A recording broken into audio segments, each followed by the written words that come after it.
Hello students, is net education. तो आज हम बात करते हैं कॉग्निटिव प्रोसेस की। तो कॉग्निटिव प्रोसेस में सबसे पहले हम देखते हैं टाइप्स ऑफ कॉग्निटिव प्रोसेस।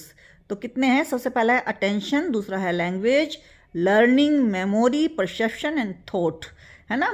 और कुछ पियाजेट कॉग्निटिव डेवलपमेंट थ्योरी के कुछ टर्म्स हैं जो पियाजे के द्वारा यूज किए गए हैं। वो है स्कीमास, एसिमिलेशंस, एकोमोडेशंस, इक्विलिब्रेशन। तो स्कीमास का मतलब क्या है? These are like building blocks of knowledge. A child is born with instinct and reflexes such as sucking, grasping, holding.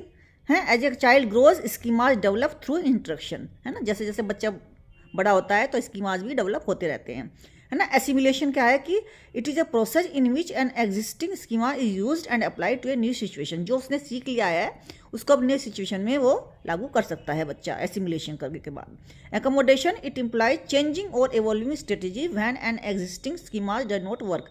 अगर वो जो स्कीमा उसने सीखा था वो उस नई सिचुएशन में कार्य नहीं कर रहा है तो वो उसको इवॉल्व कर सकता है और चेंज भी कर सकता है उस स्कीमा को, है ना। इक्विलिब्रेशन का मतलब है it refers to the harmonious relationship between the child and his environment, यानी कि बैलेंस बनाना।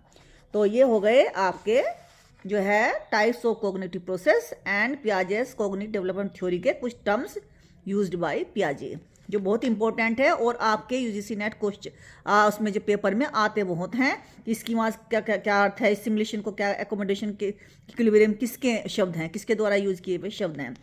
तो स्टूडेंट्स आज के लिए इतना ही। Bye bye.